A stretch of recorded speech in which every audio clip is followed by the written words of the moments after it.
Baik, selamat siang semuanya. Perkenalkan nama saya Christian Devo Alvino dengan NIM F10822211029. Di sini saya akan mempresentasikan materi mengenai pendidikan dan pembangunan.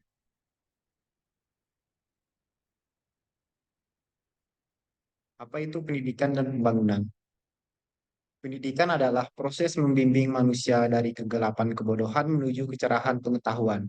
Sedangkan pembangunan adalah usaha yang dilakukan secara terencana dalam melakukan perubahan dengan tujuan utama memperbaiki dan meningkatkan taraf hidup masyarakat, kesejahteraan, dan kualitas hidup manusia. Jadi pendidikan merupakan usaha ke dalam diri manusia, sedangkan pembangunan merupakan usaha keluar dalam diri manusia. Pendidikan menghasilkan sumber daya tenaga yang menunjang pembangunan dan hasil pembangunan dapat menunjang pendidikan. Jadi pendidikan dan pembangunan di sini saling ketergantungan, teman-teman. Oke, slide selanjutnya. Esensi pendidikan dan pembangunan.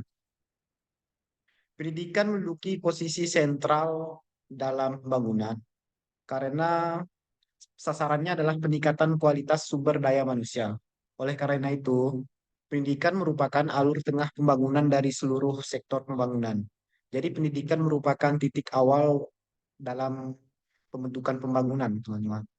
Jika pemenuhan hajat hidup manusia sesuai dengan kodratnya sebagai manusia, maka dalam ruang gerak pembangunan, manusia dapat dipandang sebagai objek dan sekaligus sebagai subjek pembangunan. Kalau pendidikan dan pembangunan dilihat sebagai suatu garis proses, maka keduanya merupakan suatu garis yang terletak kontinu, yang saling mengisi. Kontinu di sini berkelanjutan ya. Oke, slide selanjutnya. Pembangunan sistem pendidikan nasional.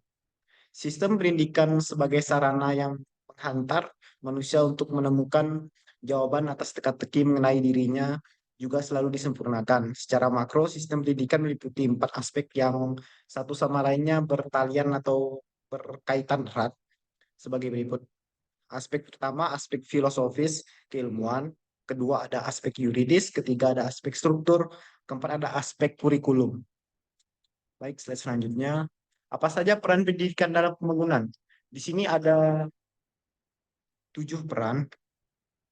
Yang pertama, membantu pendidikan menghasilkan orang terdidik yang mempunyai kemampuan melaksanakan penelitian dan pengembangan yang dapat menghasilkan teknologi baru. Jadi pembangunan sangat berperan dalam kemajuan teknologi pada zaman sekarang, maupun zaman-zaman seterusnya.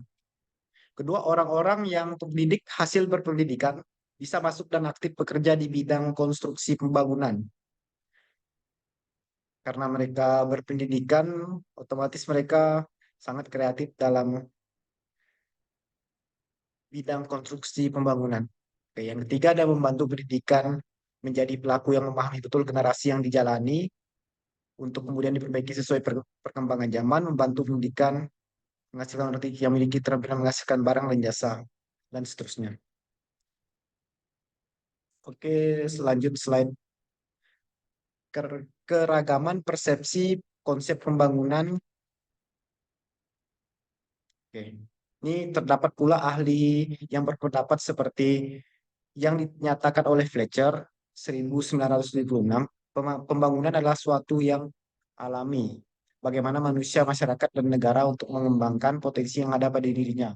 Hal ini dapat diibaratkan seperti halnya biji-bijian atau sel tanaman yang akan berkembang menjadi dewasa. Bila dianalisis secara filosofi, pembangunan terjadi dalam ruang yang berinteraksi penuh dengan faktor budaya, sosial, dan historis yang bersamaan dalam satu kelompok atau masyarakat. Oke, selanjutnya, kurikulum sekolah. Sini pengertian kurikulum sekolah. Kurikulum merupakan seperangkat atau suatu sistem rencana dan pengaturan mengenai bahan pembelajaran yang dapat dipedomani dalam aktivitas belajar mengajar. Intinya kurikulum adalah rancang rencana pembelajaran. Intinya kurikulum adalah rencana pembelajaran. Oleh karena itu, semua yang pihak yang terlibat dan berkaitan langsung dengan fungsi kurikulum ini wajib memahaminya atau wajib memahami kurikulum dan fungsinya. Jadi apa fungsi dan peran kurikulum? Di sini ada 3 ya, peranan konservatif, peranan kreatif, peranan kritis, dan evaluatif. Oke, sini kita skip aja. Prinsip-prinsip dalam mengembangkan kurikulum. Di sini ada 5 prinsip. Yang pertama, prinsip relevansi.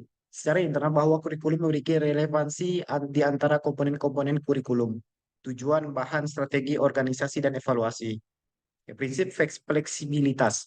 Dalam pengembangan kurikulum, mengusahakan agar yang dihasilkan memiliki sifat luwes, lentur, dan fleksibel dalam pelaksanaannya.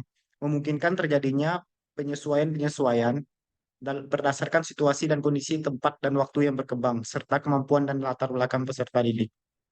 Prinsip kontinuitas, yakni adanya keseimbangan kurikulum baik secara vertikal maupun horizontal. Pengalaman yang ya, di sini ada prinsip efisiensi dan prinsip efektivitas. Oke, selanjutnya. Oke, selesai.